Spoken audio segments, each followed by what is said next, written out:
आप सभी को होली की हार्दिक शुभकामनाएं। मेरा नाम अमिता नेगी है। मैं कड़कपाड़ी खेल समिति अध्यक्ष बबलू नेगी जी की वाइफ हूँ।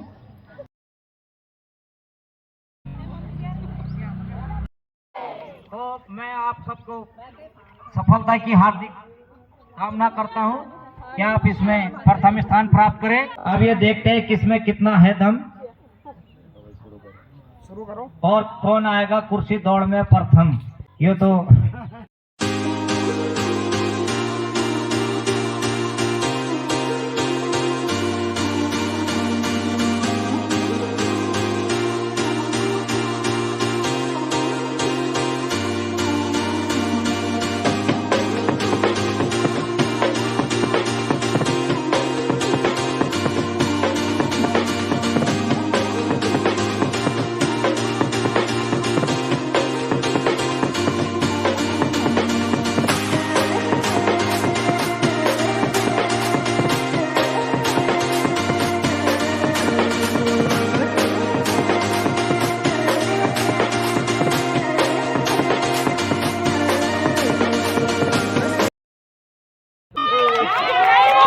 आप सबको मेरी ओर से होली की हार्दिक शुभकामनाएं। यहाँ मातृशक्ति काफी संख्या में उपस्थित है और जो पहली बार इस कार्यक्रम में प्रतिभाग कर रहे हैं राधे श्याम कीर्तन मंडली जीतपुर, तो मेरा उनकी अध्यक्षा रजनी देवी जी से निवेदन है, कृपया अपना आशीर्वचन हमें दें। हेलो, सर्वप्रथम सभी लोग बोलेंगे, बोलिए श्री सिद्ध बली बाबा जी की जय हो। सर्वप्रथम कड़क पहाड़ी खेल सेवा समिति को मेरा बहुत बहुत धन्यवाद, जो आप लोगों ने हमें यहाँ पे आने का मौका दिया। मैं अपने सभी भाइयों का बहुत बहुत आभार व्यक्त करती हूँ कि हमारे भाइयों ने हमें पहली बार यहाँ पे आने का मौका दिया, और वो भी इस खुशी के पर्व पे जो कि हर्षोल्लास रंगों का त्यौहार है। मेरी भगवान जी से, श्री सिद्ध बली बाबा जी से हाथ जोड़कर विनम्र विनती किया, भगवान जी ऐसे ही रंगोल्लास का पर्व सभी के जीवन में हर साल खुशियों से मनवाएं, सबके जीवन को ऐसे ही रंगपूर्ण बना के रखें, सभी पर अपना आशीर्वाद सिद्ध बली बाबा जी बना के रखें, और ये भाईचारे का त्यौहार सबके लिए सौहार्दपूर्वक हो, सबके लिए बहुत मंगलमयी हो। तो मेरा अपने भाइयों के लिए एक बार बहुत बहुत हाथ जोड़कर और उनको बहुत धन्यवाद देती हूँ कि भाई साहब ने इतना अच्छा आप लोगों ने ये आयोजन किया।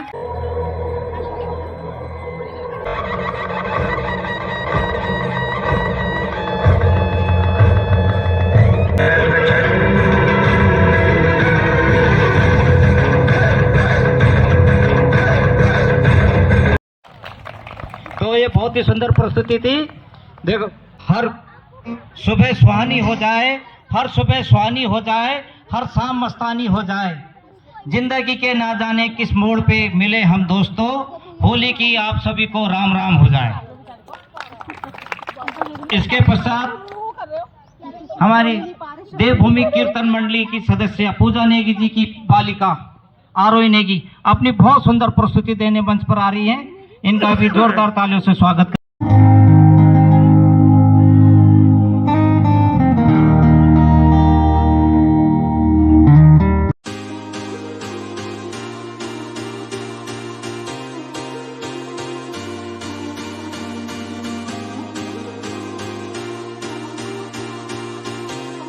और कीर्तन मंडली के जो रस्सा कसी के लिए जोर लगाने के लिए देखिए ये 5 लोग जो है टीम मौजूद है, और साथ ही हम लोग देखेंगे जीतपुर की टीम को।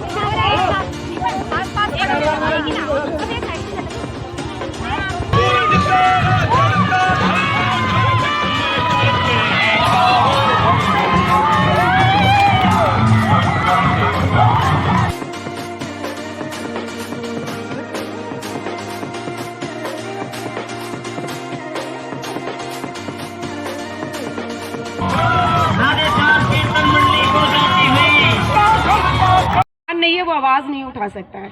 अभी एक केस हुआ था, 2 मंजिले से एक फीमेल डॉग को फेंक दिया गया था, ठीक है, प्रेग्नेंट थी वो।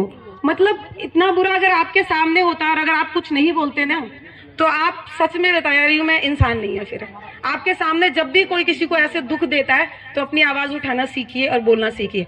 मैं इस समय थैंक यू बोलना चाहूंगी मेरी रेडी टू रेस्क्यू टीम, वो जो पीछे तो 4 लोग खड़े हैं। 1 मिनट इधर आओ। एक पहली बार मुझे ये, पहले मैं हमेशा से अकेले करती थी, कई सालों से 5-6 साल हो गए मुझे। पहली बार 4 ये जेन्यून बंदे मिले हैं मुझे, जो कभी भी बेजुबानों के लिए खड़े होने के लिए तैयार रहते हैं, डरते नहीं है किसी भी चीज़ से कि हाँ भाई ऐसा हो जाएगा वैसा हो जाएगा, ये हमेशा आवाज़ उठाते हैं। Thank you so much. Thank you कि आप लोगों के द्वारा बहुत ही अच्छे काम हो रहे हैं। आप लोग जो गौ सेवा का काम कर रहे हैं, आप लोग मतलब आप लोगों की मेहनत देख के मैं सल्यूट करती हूँ आप सबको। आप बहुत अच्छा काम कर रहे हैं, मन खुश होता है, गदगद होता है कि आप लोग ऐसी ऐसी स्थिति में पशुओं का देखभाल करते हो। दिन रात आप लोगों ने अपना देखो, बिजी सभी अपने अपने परिवार में, अपनी लाइफ में सब बिजी हैं, लेकिन उसके बावजूद आप लोग सब इतना काम कर रहे हो कि जितने भी पशु हैं, पशुधन की आप लोग रक्षा कर रहे हैं, उसके लिए आप लोगों को मैं अनंत शुभकामनाएं बधाई देती हूँ। और जितने भी लोग यहाँ देख रहे हैं, आप सबको जो ऊपर हैं यहाँ कुर्सियों में बैठे हैं, आप सबको मेरी तरफ से होली की अनंत शुभकामनाएं बधाई। ईश्वर सबके घर में खुशहाली और रंग भरा जीवन सबको प्रदान करे। धन्यवाद। Kotdwar animals ready to rescue team से सभी को आमंत्रित यहाँ पर करना चाहूँगी और सबको ये संदेश देना चाहूँगी कि वैसे अगर हम देखा जाए तो टीम्स हैं, लेकिन बट हम कोई टीम नहीं है। हर घर में एक पशु प्रेमी जरूर होना चाहिए। अगर एक घर में 4 सदस्य है तो उनमें से कम 2 या 1 तो ऐसा पशु प्रेमी होना चाहिए, बिल्कुल पागल हो जाए जो, क्योंकि हमारे इस कोटद्वार में कभी भी पहले कभी कोई ऐसा पशु नहीं मतलब ऐसा कोई पशु प्रेमी नहीं देखा गया कि जो कभी किसी को कहीं से उठा रहा है, उठा करके लेके जा रहा है पागलों की तरह। मतलब उसके लिए सब अपना घर बार अपना काम छोड़ के जा रहा है। तो पहले हंसा करते थे लोग, कहते थे कि कोई इसके पास काम नहीं है, लेकिन नहीं, आज ऐसा नहीं है। आज सब लोग पशु प्रेमी होने चाहिए ताकि उन पशुओं का दर्द देखा जाए। उन पशुओं के लिए हर कोई इस तरीके से काम करना चाहिए। जैसे अभी हमारी कड़क पहाड़ी खेल में ये प्रोत्साहन समिति के जितने भी हमारे, जैसे ये हो गई सालू हो गई और सुमित्रा जी हो गई, बहुत सारे ऐसे, मैं नाम भी नहीं ले पाऊंगी अभी यहाँ पर क्योंकि मैं समझ में भी नहीं आ रहा कि मैं क्या बोलूँ, लेकिन सब मिल करके इतना अच्छा काम कर रहे हैं। मुझे आज इतनी खुशी हो रही है कि जब मैं पहले घूमा करती थी रोडों में तो मुझे ऐसा लगता था जैसे कोई नहीं यार, इन पशुओं का दर्द सुनने वाला, वाकई में आंसू आ जाते थे आंखों में। लेकिन आज जब सबके सब घर से निकल जाते हैं ना कमर कस के कि आज हमने इस डॉग को वहां ड्रिप चढ़ाई, आज हम इस डॉग को यहाँ लेके गए, इतनी खुशी होती है। उस समय मैं भूल जाती हूँ कोई टीम नहीं है, नहीं, सब एक है और एक होके काम कर रहे हैं। तो मैं बहुत खुश हूँ और सभी को शुभकामनाएं देती हूँ। तो और देखिए, जहाँ चाह होती है वहाँ राह होती है। जब हम सोच लेते हैं, अपने मन में ठान लेते हैं कि हमें ये काम करना है, तो राहें अपने आप बनती चली जाती हैं। उसके लिए हमें केवल इतनी मेहनत करनी पड़ती कि केवल एक को जोड़ेंगे तो एक से अनेक जुड़ते हैं। ये नहीं होता है कि देखिए, अब कड़क पहाड़ी ने इसके लिए पहल की है, तो कड़क पहाड़ी इन्होंने पहले संघर्ष किया होगा, 1 रहे होंगे, 2 रहे होंगे, इन्होंने फिर उसके बाद टीम जोड़ी। टीम के बाद आज देखिए वो इस मुकाम तक पहुंच गए हैं कि हर क्षेत्र में अच्छे कार्य कर रहे हैं, सामाजिक कार्य कर रहे हैं। और देखिए, सबसे बड़ी चीज उन्होंने इन लोगों का मैं धन्यवाद करती हूँ कि ये पशु प्रेम जब इनके अंदर एक प्रेम उमड़ा है, जैसे हम अपने बच्चों को प्यार करते हैं, ऐसे ही हमें जानवरों से भी प्यार होना चाहिए। और जानवरों से प्यार मीन्स वो तो बेजुबान होते हैं, हम लोग तो फिर भी अपनी बातों को व्यक्त कर लेते हैं, वो अपनी बातों को व्यक्त नहीं कर सकते लेकिन समझा देते हैं। जब कुत्ते को भी भूख लगती है तो वो भौंकता है, उसको अगर कोई तकलीफ होती है हम कहते क्यों रो रहा है, लेकिन जब उसको कुछ दुख होता है तो वो भी रोता है। तो हमें समझ जाना चाहिए, नहीं सोचना चाहिए वो भौंक रहा है, भौंक नहीं रहा, वो अपनी व्यथा बता रहा है कि मेरे को प्रॉब्लम है, मैं बीमार हूँ।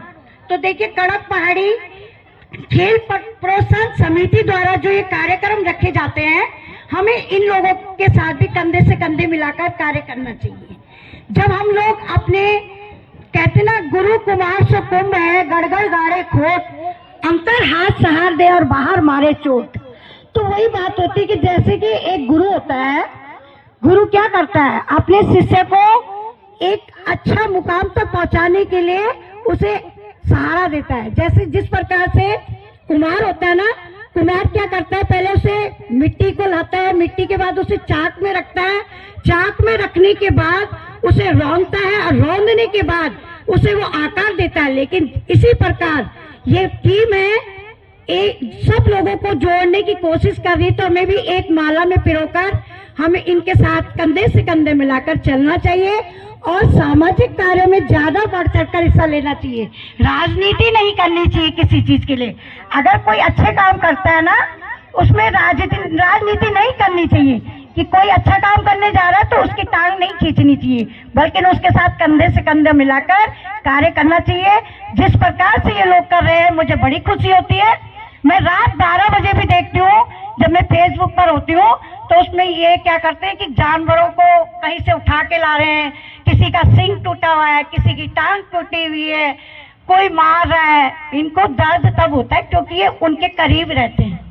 अगर हम अपने मन में एक एक व्यक्ति, एक एक जानवर के बारे में कोशिश करें कि एक ही जानवर को देख लें, वही बहुत होता है। तो बस धन्यवाद करना चाहती हूँ कड़क पहाड़ी टीम की। मैं धन्यवाद करना चाहूँगी कड़क पहाड़ी खेल समिति का, जिन्होंने ये प्रोग्राम रखा है आज। और जिस चीज़ के लिए मुझे ये मोमेंटो मिला है, मैं उसके लिए 2 शब्द यही कहूँगी कि देखिए, हम इंसान हैं और इंसान को सबसे समझदार कहा गया है धरती पर ना।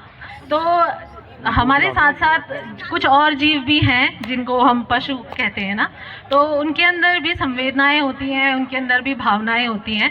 और क्योंकि हम इंसान हैं तो हमें उनकी भावनाओं को, उनकी संवेदनाओं को थोड़ा सा समझना चाहिए। उन्हें भी भूख प्यास लगती है, उन्हें भी दर्द होता है हमारी ही तरह, जैसे कि हमें होता है। तो क्योंकि वो पशु हैं, कई बार लोगों को इस चीज़ की शिकायत रहती है कि हमारा नुकसान कर दिया, हमारे खेत का घास खा लिया, या हो सकता है किसी की दीवार तोड़ दिया, आपस में लड़ रहे हैं। ये स्वाभाविक है क्योंकि वो पशु है, जानवर है, उनके अंदर इतनी समझ नहीं है। लेकिन हम तो इंसान हैं, हम इस चीज़ को समझ सकते हैं। और बस थोड़ी सी दया भाव उनके लिए भी रखें, थोड़ा सा समय उनके लिए भी रखें। उनके लिए गर्मियों में इतनी तपती धूप में जहाँ हम एसी कूलर्स में बैठे रहते हैं, वहाँ पे उनके लिए थोड़ा सा 1 बाल्टी पानी रख दीजिए, 1 रोटी गाय के नाम की निकाल लीजिए आप डेली, क्योंकि हमारे सनातन धर्म में तो सबसे पहले गाय का स्थान होता है ना। तो दिन की सुबह की शुरुआत अगर गौ माता की 1 रोटी से हम कर सकते तो मुझे लगता है कि 1 रोटी से कोई गरीब नहीं हो जाएगा। डेली अगर आप 1 रोटी निकालते हैं गौ माता के लिए तो उसका आशीर्वाद ही मिलेगा आपको, है ना। जीवों के लिए पानी की व्यवस्था अगर आप गर्मियों में कर देते हैं, जैसे चिड़ियों के लिए दाना डाल दीजिए, छोटे छोटे प्रयास भी। मैं ये नहीं कहती कि आप ज़रूरी है कि बहुत बड़ा कार्य क्षेत्र, मतलब इनके लिए जो कर सकते हैं तो बहुत बढ़िया, जो नहीं कर सकते तो छोटे छोटे प्रयास तो आप लोग कर ही सकते हैं। कभी किसी जीव को अपने आसपास बीमार देखें तो डॉक्टर से संपर्क करके उसके लिए दवा ले आएं। कहीं पे किसी जानवर को घायल देखते हैं अगर आप, तो और कुछ नहीं है तो आपके घरों में हल्दी ज़रूर होती होगी, हर किसी के घर में होती है, तो 1 मुट्ठी हल्दी ही उसके ऊपर डाल दीजिए। आपका जो भाव है दया का, वो ही काफ़ी है उसके लिए। बस आप मारिए मत उनको। अगर आप कुछ नहीं दे सकते हैं तो प्लीज़ मारिए मत, मेरा यही संदेश है सबके लिए। और यही रिक्वेस्ट मैं सबसे करना चाहूँगी कि इंसान है हम, थोड़ा दया भाव और इंसानियत ज़रूर रखें सभी के लिए। धन्यवाद।